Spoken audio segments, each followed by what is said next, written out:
Question number second का B, part B, if the normals at 4 points X R comma Y R is equal to 1 2 3 4, यानी कि कह रखा है कि अगर 4 नॉर्मल्स हैं और वो 4 पॉइंट्स से हैं और वो पॉइंट्स के किस तरीके से हैं, X R comma Y R, जहाँ पे आर की वैल्यू 1 से 4 तक लाई करती है। 1 से 4 का मतलब क्या होता है कि x1 कोमा y1 एक पॉइंट हुआ, x2 कोमा y2 ये दूसरा पॉइंट हुआ, x3 कोमा y3 ये तीसरा पॉइंट हुआ, x4 कोमा y4 ये चौथा पॉइंट हुआ। इन 4 पॉइंट्स पर से नॉर्मल्स क्या करते हैं, नॉर्मल्स हैं, इन 4 पॉइंट्स पर नॉर्मल हैं on the rectangular hyperbola xy is equal to C square. किसी एक रेक्टेंगुलर हाइपरबोला पर जिसकी इक्वेशन है X Y is equal to C square, उस पर मीट करते हैं एक पॉइंट पर जो पॉइंट है अल्फ़ा कोमा बीटा। तो हमें प्रूफ करना है कि अल्फ़ा की वैल्यू जो होगी x1 plus x2 plus x3 plus x4 के बराबर होगी और बीटा की value y1 plus y2 plus y3 plus y4 के बराबर होगी। And x1 x2 x3 x4 का product y1 y2 y3 y4 के प्रोडक्ट के बराबर होगा और ये दोनों प्रोडक्ट्स जो हैं वो माइनस में c⁴ के इक्वल होंगे। तो क्वेश्चन दोबारा से समझ लेते हैं।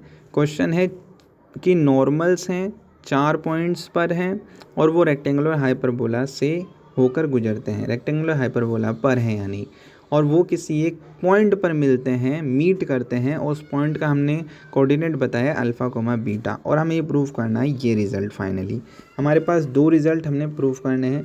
पहला रिज़ल्ट है alpha comma beta, alpha is equal to x1 plus y1 x1 plus x2 plus x3 plus x4 and beta is equal to y1 plus y2 plus y3 plus y4 and this result products are equal to minus में c⁴। Solution शुरू करते हैं। Let C T comma C by T be any point on the hyperbola X Y is equal to C square. माना C T comma C by T जो है एक कोई point है किसी एक उसी रेक्टेंगुलर हाइपरबोला पर X Y is equal to C square जो कि गिवन दे रखा है। Then equation of normal at C T comma C by T, तब इक्वेशन ऑफ ए नॉर्मल, तो जो नॉर्मल की इक्वेशन होगी किसी एक point C T comma C by T के कोऑर्डिनेट की किसी एक पॉइंट पर से नॉर्मल की जो इक्वेशन होगी वो कुछ इस तरीके से होगी। देखो t³ x minus T Y plus C into में 1 minus t⁴ is equal to 0। ठीक है, ये होती है हमारी equation of a normal at point C T comma C by T पर। कौन सी इक्वेशन है, t³ x minus T Y plus C into में 1 minus t⁴ is equal to 0। ये इंपॉर्टेंट चीज़ है यहाँ पर, ये आपको याद कर लेनी है। ये थ्योरी क्लासेस में इस चीज़ को आप समझ सकते हैं कि ये इक्वेशन ऑफ नॉर्मल कैसे बनी जहाँ पर पॉइंट जो है उसके कोऑर्डिनेट सी टी और सी बाई टी हैं। तो ठीक है, ये इक्वेशन ऑफ नॉर्मल बनेगा t³ x minus T Y plus C into में 1 minus t⁴ is equal to 0। C जो है अंदर जाके मल्टीप्लाई होगा, सी बन जाएगा और यहाँ ct⁴, तो ct⁴ minus t³ x plus T Y minus C is equal to 0। Finally ये अंदर सॉल्व करके सी को मल्टीप्लाई करके हमने ये इक्वेशन जो है सुलझाई और सॉल्व करी। ये इक्वेशन नंबर 1 हमने बोल दिया कि इक्वेशन नंबर 1 है, और कह दिया कि इक्वेशन नंबर 1 जो है पास करती है through the point alpha comma beta के, जैसा कि हमें क्वेश्चन में ही दे रखा है कि वो जो नॉर्मल्स हैं वो पास करते हैं अल्फ़ा कोमा बीटा से जो कि रेक्टेंगुलर हाइपरबोला से पर हैं। ठीक है, तो c⁴ माइनस t³ अल्फ़ा हो जाएगा प्लस t बीटा हो जाएगा minus c is equal to 0। यानी कि इक्वेशन 1 जो है वो हमें वो अल्फ़ा कोमा बीटा से अगर पास करती है तो अल्फ़ा बराबर हम x लिख सकते हैं और बीटा बराबर y लिख सकते हैं। वही हमने इक्वेशन नंबर फर्स्ट में किया है, अल्फ़ा x बराबर अल्फ़ा लिख दिया और y बराबर बीटा लिख दिया। इक्वेशन सेकंड बन गई हमारे पास। जैसा कि हम देख रहे हैं इक्वेशन सेकंड जो है बाई क्वाड्रेटिक है। बाई क्वाड्रेटिक का मतलब होता है कि उसकी पावर 4 है, उसकी डिग्री 4 है, इट मीन्स उसके जो रूट्स होंगे वो भी 4 होंगे। Okay, and has 4 roots. अब कहानी शुरू होती है अब कि जो 4 रूट्स हैं वो लेट सपोज हमने मान लिए जो 4 रूट्स हैं वो हैं t1 t2 t3 t4। ठीक है, t1 t2 t3 t4 are the roots and 4 roots of the equation second. ठीक है, जो अल्फ़ा कोमा बीटा से पास कर रही थी, कौन, वो पास कर रही थी equation of normal at point C T comma C by T. ठीक है, जो हमें मिली थी सी टी की power 4 minus T cube X plus T Y minus C is equal to 0, जहाँ पे एक्स की जगह पे अल्फ़ा लिखा, वाई की जगह पे बीटा लिखा और हमें रूट्स मिल गए 4 और रूट हमने मान लिए T1 T2 T3 T4 जो हैं वो रूट्स हैं। अब ये बिल्कुल बेसिक कॉन्सेप्ट है हमारी 11th 12th क्लास की कि अगर सम ऑफ द रूट्स निकाले जाएं तो वो क्या होंगे T1 plus T2 plus T3 plus T4, तो वो क्या होगा।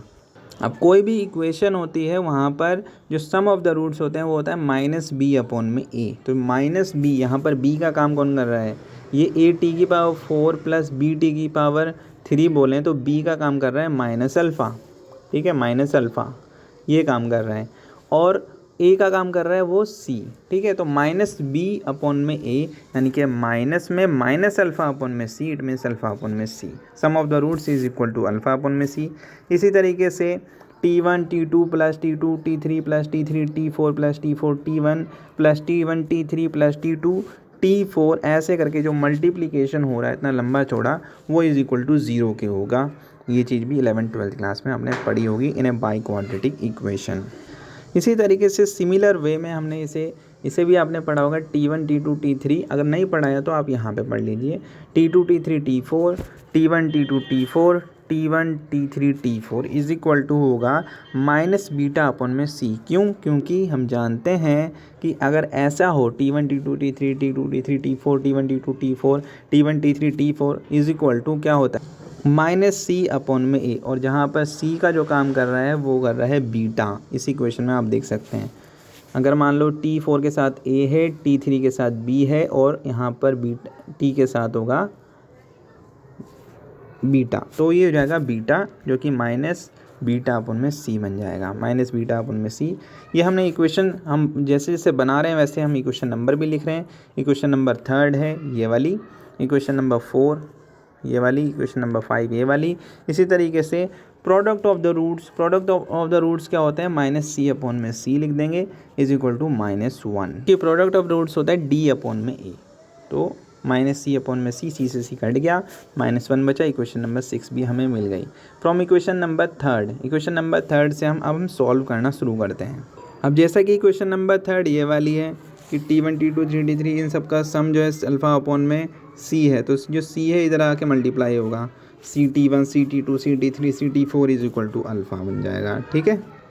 तो वही बन गया CT1 CT2 और CT जो था वो क्या था एक्स कोऑर्डिनेट था और C/T जो था वो वाई कोऑर्डिनेट का हिस्सा था। तो CT की जगह मैं लिख सकता हूँ एक्स और CT1 की जगह पे x1 x2 x3 x4 इन सब का सम जो है अल्फ़ा के बराबर हो गया। पहली चीज़ हमारी प्रूफ हो गई कि CT1 प्लस CT यानी कि x1 x2 x3 x4 इन सब का सम जो होगा वो अल्फ़ा के बराबर होगा। इसी तरीके से इक्वेशन नंबर 5 को हम डिवाइड करेंगे इक्वेशन नंबर 6 से, तो 1 अपॉन में T1 प्लस 1 अपॉन में T2 प्लस 1 अपॉन में T3 प्लस 1 अपॉन में T4 is equal to beta upon में C हो जाएगा। अब 5th और 6th इक्वेशन कौन कौन सी हैं, ये वाली है 5th और 6th इक्वेशन। तो T1 T2 T4 जो इसके नीचे जाएगा तो T1 से T1 कैंसिल हो जाएगा, T2 से T2 हो जाएगा, T3 से T3 हो जाएगा और अपन में बचेगा क्या T4, ठीक है, T4 बचेगा। इसी तरीके से यहाँ पे T2 T3 T4 कट जाएगा तो नीचे बचेगा T1, जैसे T1 T2 T4 कट जाएगा तो T3। ऐसे करते करते इन सभी में कुछ ना कुछ बचता रहेगा और हम 5th और 6th की मदद से इस रिज़ल्ट को हासिल कर लेंगे। 1 अपॉन में T1 1 अपॉन में T2 1 अपॉन में T3 1 अपॉन में T4 is equal to beta upon में C, ठीक है। और बीटा अपॉन में C का मतलब होता है कि ये जो C है जो बीटा के नीचे है ऊपर जाके मल्टीप्लाई होगा, तो C अपॉन में T1 प्लस C अपॉन में T2 प्लस C अपॉन में T3 प्लस C अपॉन में T4 is equal to beta. तो ये दूसरी चीज़ हमारी प्रूफ हो गई कि अब जो C अपॉन में T जो था वो Y था, तो C अपॉन में T1 क्या होगा Y1 और C अपॉन में T2 क्या होगा Y2, C अपॉन में T3 Y3, C अपॉन में T4 Y4, it means Y1 Y2 Y3 Y4 is equal to beta. अब हम क्वेश्चन की तरफ जाते हैं कि हमें करना क्या था, वही हो रहा है, देख लीजिए। भले ही देखो, सबसे पहले हमने प्रूफ करा कि x1 x2 x3 x4 x5 x4 तक जितना भी सम होगा वो अल्फ़ा के बराबर होने चाहिए। y1 y2 y3 y4 तक का जो सम है वो बीटा के बराबर होना चाहिए। सवाल में भी कुछ इस तरीके से हम कर रहे हैं। अब हम बात कर लेते हैं प्रोडक्ट की कि x1 x2 x3 x4 y1 y2 y3 y4 इन सब का प्रोडक्ट माइनस सी की पावर 4 के इक्वल होगा। अब सबसे पहले लेते हैं x1 x2 x3 x4 is equal to C T1 C T4। ऐसे सी 4 बार है तो सी की पावर 4 लिख सकते हैं। T1 T2 T4 जो है वो इक्वल टू -1 के था, ऊपर हमने तो देखा ही था जैसा कि -1 सी की पावर 4 से मल्टीप्लाई होगा, तो product of the x1 to x4 is equal to minus C की पावर 4, क्योंकि T1 T2 T3 T4 जो है इक्वल टू -1 के हैं। आप इक्वेशन नंबर 6 में देख सकते हैं।